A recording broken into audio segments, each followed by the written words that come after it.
Hello and welcome back to synopsis IAS. My name is Krishna. Geography optional का अगला topic है इन्वायरमेंटलिज्म, जो कि सिलेबस में है 6th यूनिट में perspectives in human geography.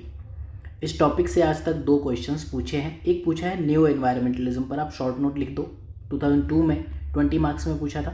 Then there is a resonation of environmentalism as a paradigm. Geographical studies में environmentalism का जो स्टडीज़ है, डोमिनेट है, वो रोल बड़ा है, डोमिनेटिंग रोल। इसके बारे में आप कमेंट कर दो। 2015 में पूछा था 20 मार्क्स में। इस टॉपिक को पढ़ते हुए जो हम इन जनरल कंफ्यूज करते हैं वो है डाइकोटोमी। इसमें एक टॉपिक आता है इन्वायरमेंटल डिटर्मिनिज्म। ठीक है, तो जो ये एलन चर्चिल सैंपल है या रेटजेल है या डार्विन है, जिसे हम सोशल डार्विनिज्म की तरह पढ़ते हैं, फेब्रे, ये सारे कॉन्सेप्ट से डिफरेंट है। दोनों में हम डिफरेंस देखेंगे। साथ में अगर आप देखो, इससे क्वेश्चन सिर्फ 2 आए, लेकिन जब हमें किसी टॉपिक की डायमेंशंस एक्सप्लोर करनी हो तो हमें कुछ ऐसे देख लेना चाहिए कि बाकी टॉपिक से क्या क्वेश्चन आए। जैसे फॉर एग्जांपल क्वांटिटेटिव रिवॉल्यूशन से जो क्वेश्चंस हैं, तो आप इन जनरल अगर देखो तो कभी क्रिटिकल ऐसे पूछा है, कभी इम्पैक्ट पूछा है, कभी शॉर्ट नोट पूछा है, कभी सिग्निफिकेंस पूछा है, कभी ओरिजिन पूछा है, मेरिट डिमेरिट पूछा है। ठीक है, देन इंटरडिसिप्लिनरी वेलफेयर में अगर आप जाके देखो, इस टाइप के डिफरेंसेस पूछ लेता है दूसरों में। देन इधर कंट्रीब्यूशन ऑफ जोग्राफर्स, ये सारी सब हेडिंग्स हैं। तो अगर हम किसी टॉपिक को कम्प्लीटली तैयार करना चाहते हैं, आगे आने वाले टाइम में क्या क्वेश्चंस पूछे जाएंगे, तो फिर हमें इस तरह से पढ़ना चाहिए। तो हम इस लेक्चर को शुरू करते हैं। सबसे पहले हम इन्वायरमेंटलिज्म और इन्वायरमेंटल डिटर्मिनिज्म में डिफरेंस समझने की कोशिश करते हैं। इन्वायरमेंटलिज्म मतलब इन्वायरमेंट के लिए मूवमेंट, उसको सेव करने के लिए जो मूवमेंट चलाया जाए। अगर हम इसकी डेफिनेशन से जाएं तो it is a perspective in human geography which deals with welfare of environment.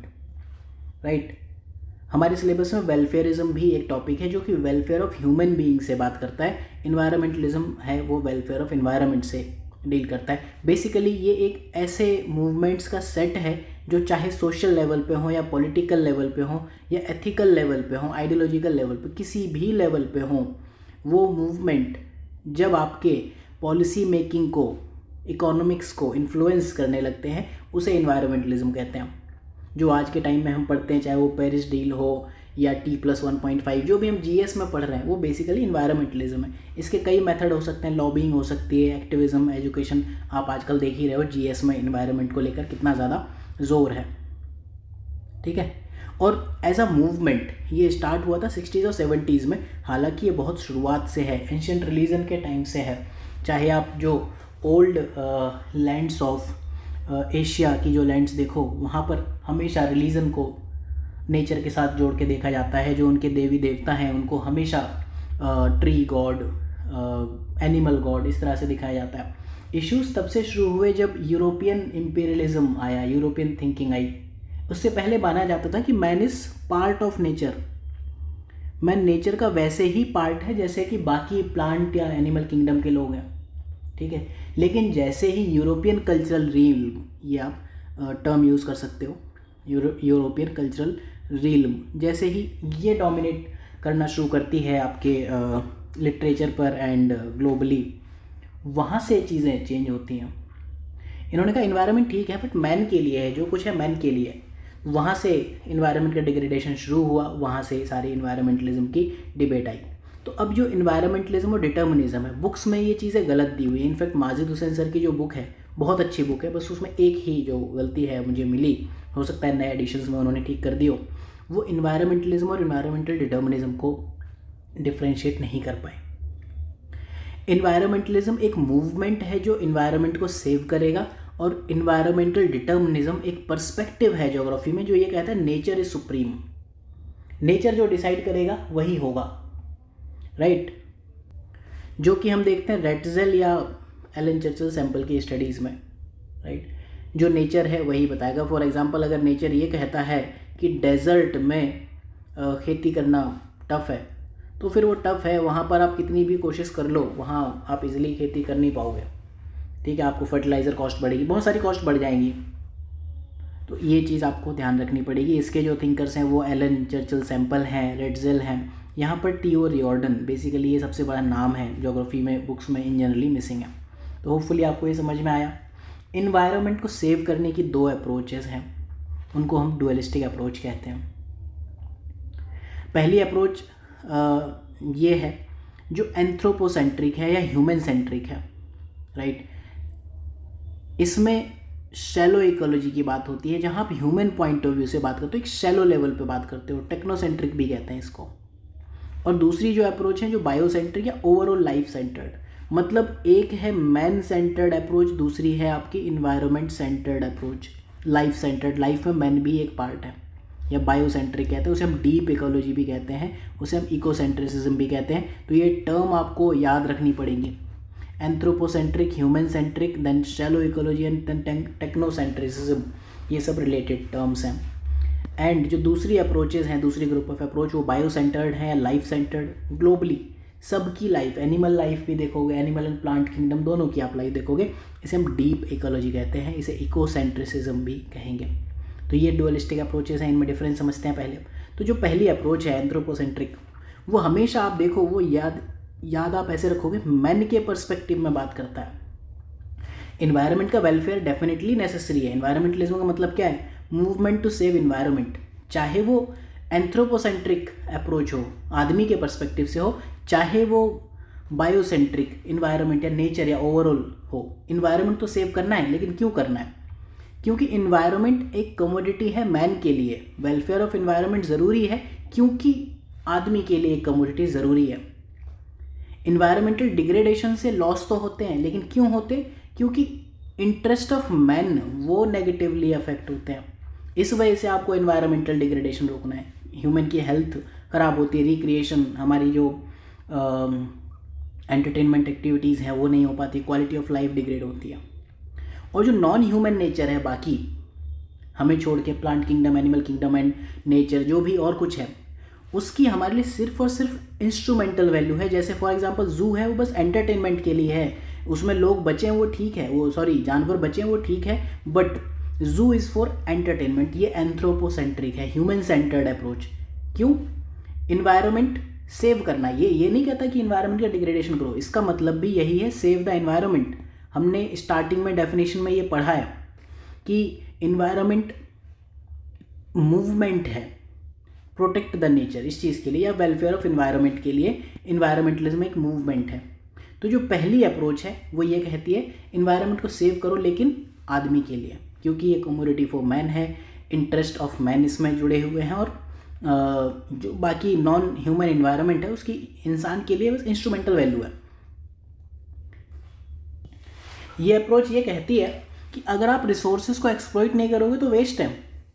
For example, जब तक कोल आप एक्सप्लॉइट नहीं करते थे, वेस्ट था, कुछ नहीं हुआ। जब पहला स्टीम इंजन बना तब कोल की वैल्यू समझ में आई।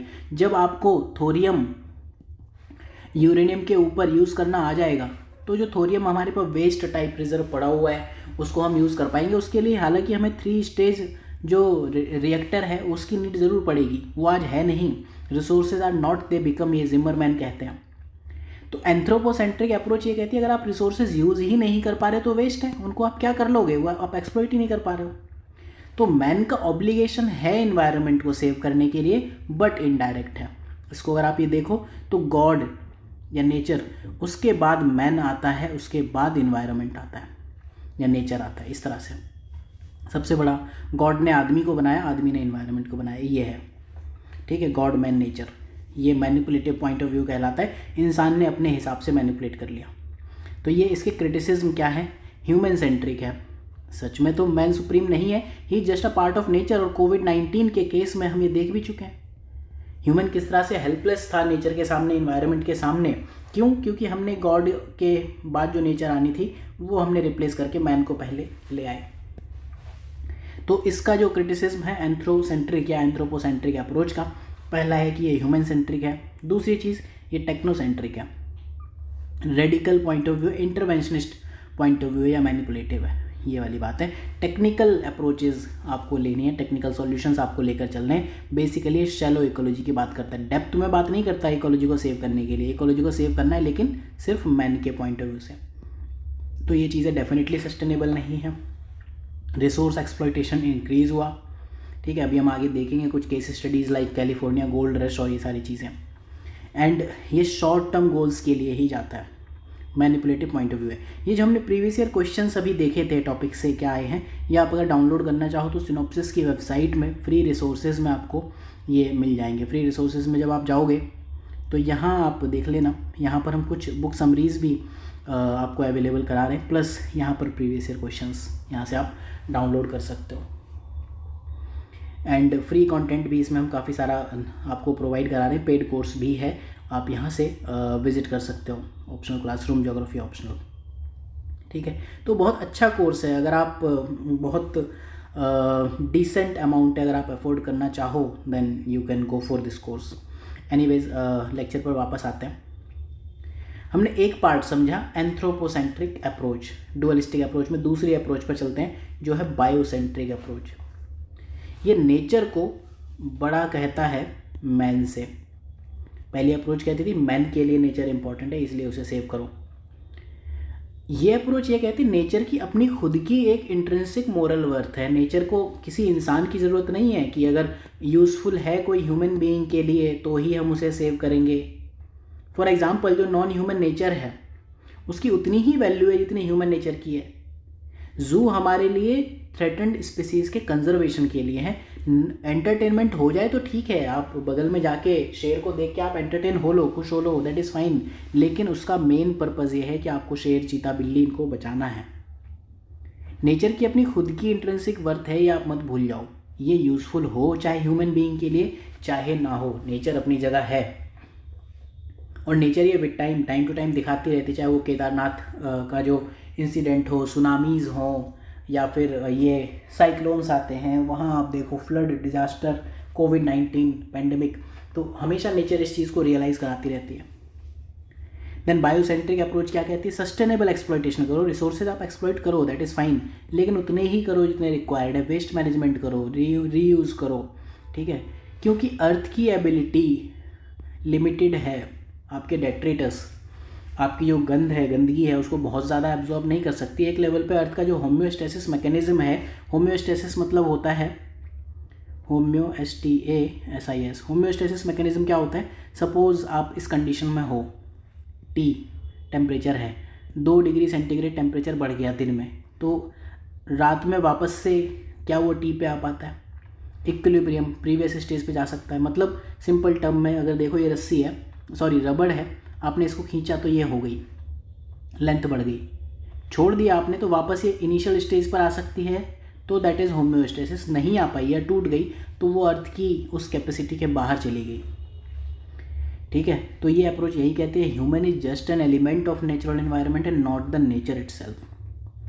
ठीक है, ह्यूमन नेचर तो नहीं है, लेकिन ये एक ह्यूमन के पास रिस्पॉन्सिबिलिटी भी डाल देता है, क्योंकि ह्यूमन मेंटली सुपीरियर है।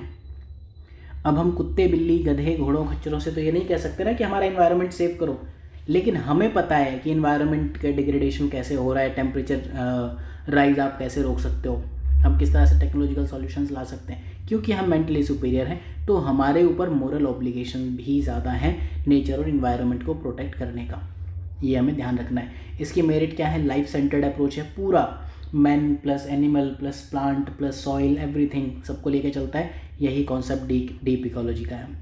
इकोसेंट्रिसिज्म को प्रमोट करता है। ये चीज़ें हमने देखी इको फेमिनिज्म में, जैसे जो आपका उत्तराखंड के रेनी विलेज में चिपको आंदोलन हुआ था, वो एक बेस्ट एग्जांपल है इको फेमिनिज्म का, जो इंडिया के बियॉन्ड अफ्रीका में भी फैला, फिर साउथ इंडिया में भी, कर्नाटका में भी फैला। एनिमल राइट्स को लेकर बातें होती हैं, वो सब इकोसेंट्रिसिज्म है, डीप इकोलॉजी है। अब तो सुप्रीम कोर्ट भी कहता है कि एनिमल्स के भी अपने फंडामेंटल राइट्स हैं। वेस्ट मैनेजमेंट और कंजर्वेशन को प्रमोट करता है, सस्टेनेबिलिटी को। नेचर इज सुप्रीम, गॉड के बाद नेचर, नेचर के बाद मैन है, ये इसके मेरिट है। पहले क्या था कि गॉड था, फिर मैन था, फिर नेचर था, ये एंथ्रोपोसेंट्रिक व्यू था। बायोसेंट्रिक व्यू में डेफिनेटली गॉड ने नेचर को बनाया या एनवायरनमेंट को बनाया, उसने मैन को बनाया, लेकिन इसके कुछ क्रिटिसिज्म और चैलेंजेस भी हैं इस अप्रोच के। देखने में, सुनने में बहुत अच्छी लगती है, लेकिन रियलिटी में जब आप देखो तो सबसे बड़ा जो क्रिटिसिज्म है वो ये दो होते हैं मेनली, कि कुछ सोसाइटी ने तो ऑलरेडी खुद का डेवलपमेंट कर लिया। यूएसए है, जो यूरोपियन कंट्रीज़ हैं, इन्होंने African countries and Asian country की कॉस्ट पर खुद को डेवलप कर लिया। और अब बात करते हैं कॉमन बट डिफरेंशिएटेड रिस्पॉन्सिबिलिटीज़ की, जिसे हम CBDR कहते हैं। ऐसे कैसे हो सकता है? आपने पहले पॉल्यूशन ज़्यादा किया, आप डेवलप हो गए, आज की डेट में आप कहते हो कि अब इंडिया सबसे ज़्यादा पॉल्यूशन फैला रहा है, तो वो तो इश्यूज़ हैं रहेंगे, ठीक है। कुछ सोसाइटीज़ ऑलरेडी डेवलप हो गई, इस वजह से होता है रीजनल डिस्पैरिटी पैदा, ठीक है। जो ज्योग्राफी का मेन एम है वो ह्यूमन बीइंग है, और जब रीजनल डिस्पैरिटी ही पैदा हो गई तो ह्यूमन बीइंग का वेलफेयर कहाँ आप कर पा रहे हो। साथ में जो इसके और कुछ क्रिटिसिज्म है, पॉपुलेशन राइज हो रही है, आप उसको कंट्रोल नहीं कर पा रहे हो, तो अल्टीमेटली आपको ह्यूमन बीइंग का वेलफेयर पहले देखना है, बाद में कोई और होगा। अगर ह्यूमन को भूख लगी है और एक मुर्गे को भूख लगी है तो डेफिनेटली आप मुर्गे की भूख मिटाओगे उसको मार के। मुर्गे को आपने मार दिया, उसकी बेचारे की भूख मिट गई, और उसको इंसान ने खा लिया, इंसान की भी भूख मिट गई।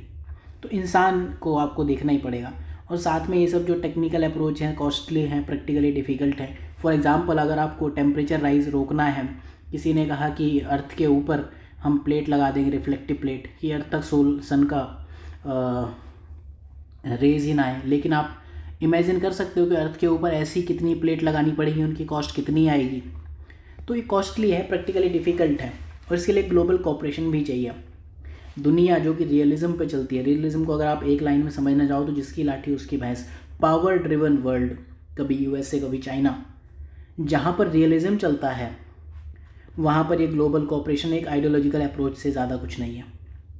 खैर, बाकी व्यू पॉइंट भी हम देखते हैं। एक डिटर्मिनिस्टिक पॉइंट ऑफ व्यू है। डिटर्मिनिज्म तो यही कहता है कि नेचर इज सुप्रीम, लेकिन जो इन्वायरमेंटलिज्म में हम डिटर्मिनिस्टिक पॉइंट ऑफ व्यू पढ़ते हैं वो बेसिकली माल्थस से आता है, जो हम पॉपुलेशन थ्योरी भी पढ़ते हैं, Malthus and limit to growth 1972, जो कि क्लब ऑफ रोम में बनाया गया था। ये एक लिमिटिंग पॉइंट ऑफ व्यू है। ये कहता है कि माल्थसियन स्कार्सिटी वो एक ट्रुथ है। माल्थस ने कहा था कि स्कार्सिटी आनी ही आनी है, रिसोर्सेस तो एग्जॉस्ट होंगे ही, डिस्ट्रक्शन इनएविटेबल है, होना ही है, हम सिर्फ ड्यूरेशन बढ़ा सकते हैं। हम मैक्सिमम ये कर सकते हैं, सपोज रिसोर्स आज ये 1950 में जो ख़त्म हो जाते, हम उनको 2100 में ख़त्म कर लेंगे, या हम उनको और थोड़ा डिले कर लेंगे 2200। अल्टीमेटली फेमीन आनी है। माल्थसियन स्कार्सिटी और लिमिट टू ग्रोथ अगर आपको याद हो तो यही कहता है। नहीं याद हो तो ठीक है, जब आप पढ़ोगे वहाँ वापस से इस पॉइंट को आप रिलेट करना, ठीक है। तो पहला पॉइंट तो है डिटर्मिनिस्टिक पॉइंट ऑफ व्यू, कि आप इन्वायरमेंट को सेव कर ही नहीं सकते हो, ठीक, डिस्ट्रक्शन होना ही होना है। माल्थस को सुप्रीम पैसिमिस्ट कहा जाता है। इनसे बड़ा पैसिमिस्ट कोई हुआ ही नहीं पैदा, इनसे बड़ा नेगेटिव थॉट रखने वाला बंदा कोई पैदा नहीं हुआ। लिटरेचर में इनको इतना बड़ा दर्जा दिया गया, सच भी है। लेकिन फिर आते हैं पॉसिबिलिस्टिक पॉइंट ऑफ व्यू वाले, जिसे लेड करते हैं पॉल विडेल डेला ब्लाश, इस तरह के लोग, ठीक है। जैसे जनरे डी वाई, जिसको हम कहते हैं वे ऑफ लाइफ। तो यहाँ पर ये विडेल डेला ब्लाश ये कहते हैं वे ऑफ लाइफ कि आप अपना जनरे डी वाई इस तरह से इम्प्रूव करो कि इन्वायरमेंट सेव हो जाए, स्लो डाउन करो डिस्ट्रक्शन को। अर्थ की होम्योस्टैटिक कैपेबिलिटीज़ हैं वही कि आपने T+2 कर दिया दिन में तो रात में वो T पर आ जाएगा। जो भी डिस्ट्रक्शन होता है आप उसको रिकवर होने का टाइम दो, आप स्लो डाउन करो डिस्ट्रक्शन को, होम्योस्टेसिस हो जाएगा। अर्थ में इतनी कैपेबिलिटीज़ हैं, इन्वायरमेंट सेव हो सकता है। आपको बस अपना जो जनरे डी वाई है ये आपको इम्प्रूव करने की नीड है, राइट। विडेल डेला ब्लाश ये कहते हैं कि जो आपका एक्सटर्नल इन्वायरमेंट है, जिसे वो अपनी लैंग्वेज में कहते हैं मिलियू एक्सटर्ने, MILIEUEXTERNE, ये पार्टनर है हमारे, ठीक है, स्लेव ऑफ ह्यूमन एक्टिविटी नहीं है, ये आपको ध्यान रखना है, ठीक है। ये पॉसिबिलिस्टिक पॉइंट ऑफ व्यू है, लेकिन ये बहुत ही रेडिकल पॉइंट ऑफ व्यू है, ठीक है, एक्सट्रीम्स हैं। फिर बीच में आते हैं प्रोबेबिलिस्टिक, ठीक। ये कहते हैं डिटर्मिनिज्म अगर इधर है और पॉसिबिलिज्म इधर है, इनके बीच की भी अप्रोच अपनाई जा सकती है। OH स्पेट ये इनकी बात करते हैं। तो ये हम जब अभी डाइकोटोमी एंड डुअलिज्म पढ़ेंगे वहाँ इन चीज़ों को डिटेल में फिर से समझेंगे।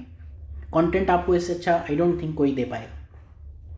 फिर आते हैं T.O. रियॉर्डन, जिनकी हमने लेक्चर के स्टार्टिंग में बात की थी। उन्होंने दी थी EMA, इन्वायरमेंटल मैनेजमेंट अप्रोच। ये कहते हैं भैया जो करना है वो करो, बस इन्वायरमेंट को मैनेज कर लो, बस बाकी भाड़ में जाओ। चाहे आप एंथ्रोपोसेंट्रिक व्यू लाओ, चाहे बायोसेंट्रिक व्यू लाओ, चाहे आप डिटर्मिनिस्टिक पॉइंट ऑफ कुछ भी करो, उल्टा लटको, झाड़ पे चढ़ो, जो करना है वो करो, लेकिन इन्वायरमेंट को सेव कर लो मेरे माई बाप, जो करना है बाकी करते रहो, भाड़ में जाओ।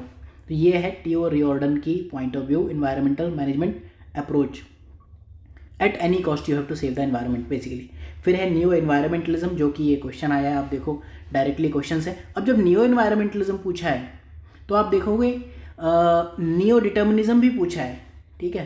तो हर सब्जेक्ट में आपको देखने पड़ेगी क्या कोई नई चीज़ है, नियो रीजनल सिंथेसिस जैसी कोई चीज़ है, हालांकि है नहीं, लेकिन क्या कुछ ऐसा हो सकता है, ठीक है। नियो वेलफेयरिज्म क्या है, नियो बिहेवियरलिज्म क्या है, ये आपको समझने पड़ेंगे, ठीक है। नियो रेडिकलिज्म क्या है, ये सब आपको समझने पड़ेंगे। क्यों?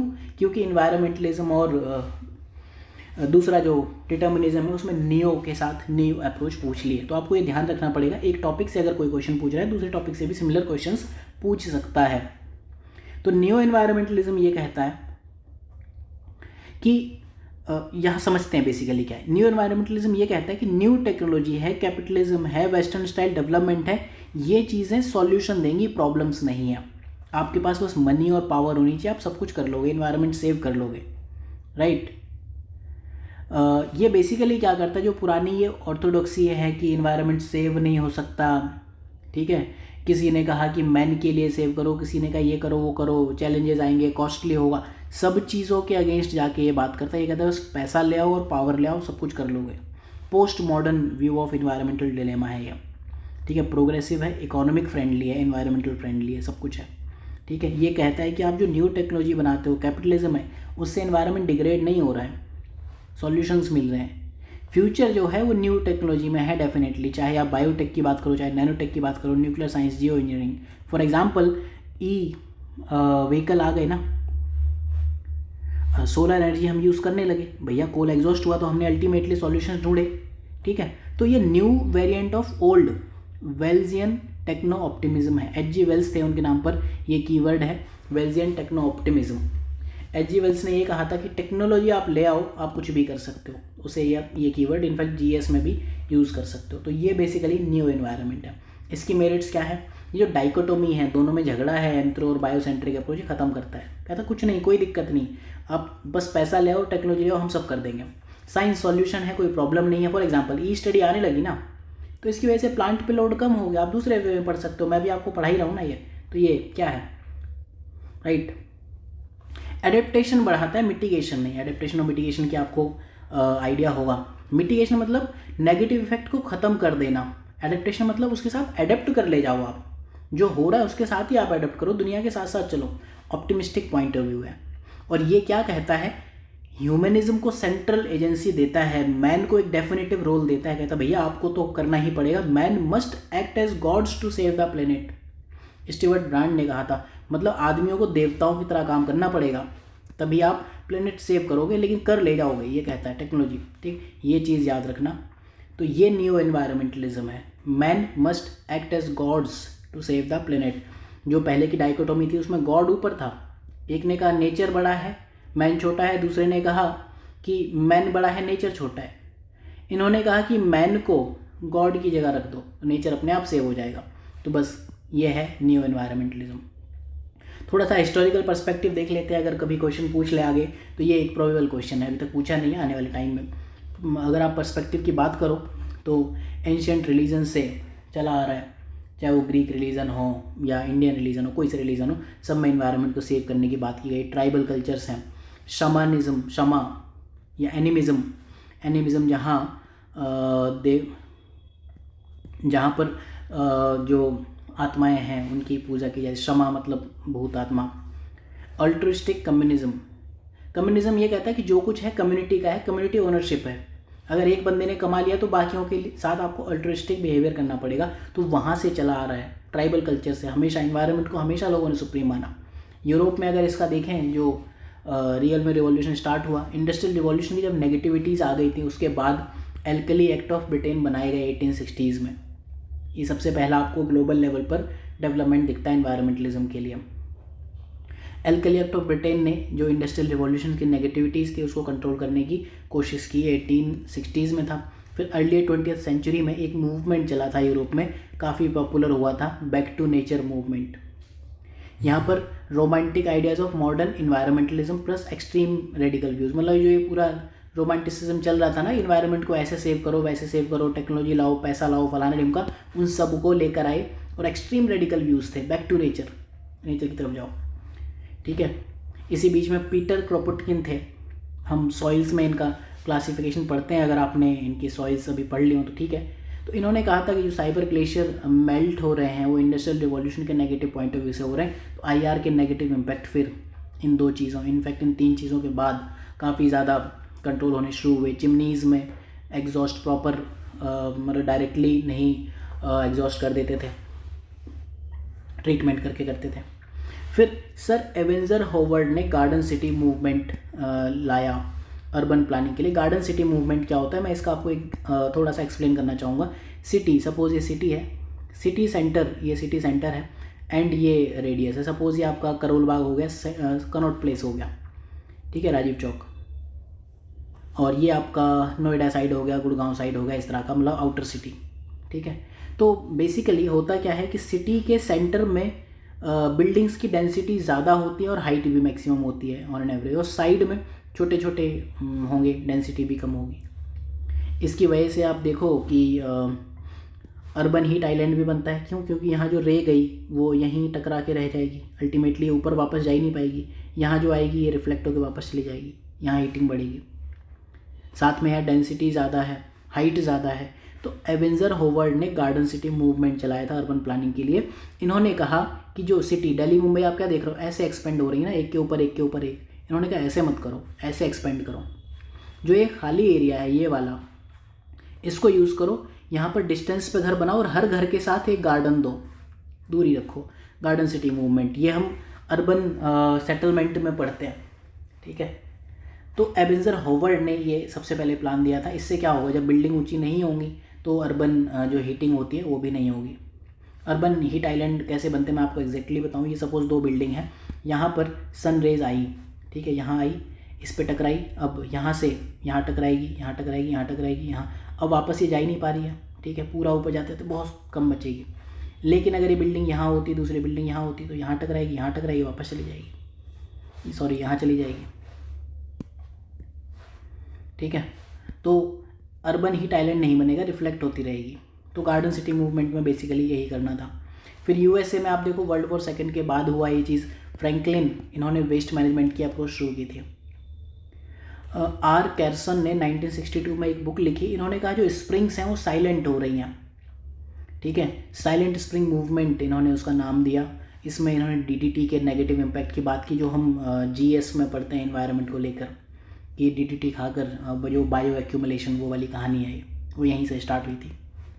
फिर योसमाइट नेशनल पार्क बना, जिसके लिए मुइर ने काफ़ी बड़ा प्रोटेस्ट किया था, क्योंकि कैलिफोर्निया गोल्ड रश हो गया था। कैलिफोर्निया जो ये वाला एरिया है यूएसए का, ये वाला, यहाँ इस एरिया में ये योसमाइट नेशनल पार्क है। तो कैलिफोर्निया में गोल्ड मिला, लोग यहाँ चले गए और बहुत ज़्यादा इन्वायरमेंटल डिग्रेडेशन हुआ। तो योसमाइट नेशनल पार्क को दुनिया का पहला नेशनल पार्क माना जाता है कंजर्वेशन के लिए। 1970s में यूएस EPA बनी। एग्जीक्यूटिव ऑर्डर खुद प्रेसिडेंट निक्सन देने आए थे। 1970s में पहला अर्थ डे सेलिब्रेट किया गया। इंडिया में अगर आप देखो एंशिएंट टेक्स्ट और रिलीजन से है, Jainism extreme point of view कि हम शहद नहीं खाएंगे, हम दूध नहीं पिएंगे, एक्सट्रीम पर जाते हैं। चिपको मूवमेंट जो रेनी विलेज वाला है, इको फेमिनिज्म हम ऑलरेडी बात कर चुके हैं और इसके ओवरशूट अफ्रीका तक गए थे। साइलेंट वैली मूवमेंट, चाहे पलक्कड़ का हो, वो है। साइलेंट वैली इसका नाम क्यों पड़ा कि बर्ड्स साइलेंट हो गई थी यहाँ पर। लाइन टेल मैकॉक इस मूवमेंट का एक इम्पॉर्टेंट प्राणी था। इसको लेकर प्री में 2-3 बार यूपीएससी क्वेश्चन पूछ चुका है LTM को लेकर।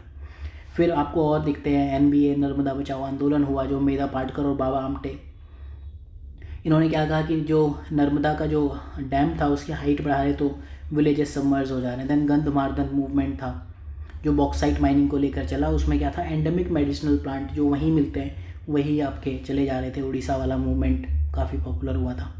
देन इसको आप और जगह जहाँ रिलेट करोगे, अर्बन स्प्रॉल में आप करोगे इस टॉपिक को, नेचुरल हैबिटेट डिस्ट्रक्शन और ग्रीन स्पेस में इंक्रोचमेंट, वहाँ आप इसको कर सकते हो। नॉन रिन्यूएबल एनर्जी, जहाँ आपको इकोनॉमिक ज्योग्राफी में एनर्जी वाला पार्ट पढ़ते हो, वहाँ पर आप पढ़ सकते हो। और कहाँ कहाँ आप इसको यूज़ कर सकते हो, आप सोचो एंड अप्लाई करने की कोशिश करो। अगले लेक्चर में हम क्वांटिटेटिव रिवॉल्यूशन की बात करेंगे। टाइप ऑफ क्वेश्चन देखो कैसे, ओवरऑल कॉन्सेप्ट पे आ रहे हैं, सब हेडिंग पर आ रहे हैं, हिस्टोरिकल डेवलपमेंट पे आ रहे हैं, प्रोमिनेंट पर्सनैलिटीज़ क्या है, अप्लाइड क्वेश्चंस क्या है, and then topical related, 2 topic से रिलेटेड क्वेश्चन, इस तरह के मेनली क्वेश्चंस आते हैं। तो ये क्वेश्चंस हमें लगभग हर एक टॉपिक के लिए तैयार करने चाहिए। So thank you for watching this lecture. अगर आपको ठीक लगे then you can subscribe to this course. This is geography optional by synopsis IAS। यहाँ पर हम पूरा no need to read any book, सारी बुक्स की हम समरीज दे रहे हैं, प्रीवियस ईयर के मॉडल आंसर्स भी दे रहे हैं, कोर्स ड्यूरेशन भी कम है, और नेट JRF IAS दोनों के लिए आप यूज़ कर सकते हो। I am the main faculty and content developer. आप इससे कंपेयर कर सकते हो, अगर हम फ्री रिसोर्सेज में इतनी चीज़ें दे रहे हैं, आप कुछ टाइम में ये ऑब्जर्व करना, जियोमॉर्फोलॉजी मॉडल आंसर ऑलरेडी हैं, जियोमॉर्फोलॉजी की book, biogeography, environmental geography, oceanography भी हमने बुक समरी बना दी है, उनसे आप कंपेयर कर लेना। अगर हम फ्री रिसोर्सेज इस क्वालिटी का दे रहे हैं तो डेफिनेटली क्या होगा, कोचिंग का रोल सिर्फ यही होता है, आपसे थोड़े से पैसे लेकर आपका टाइम सेव कर देना। So definitely you can consider this course. So thank you for watching. मिलते हैं अगले लेक्चर में, तब तक के लिए ध्यान रखिए, पढ़ते रहिए।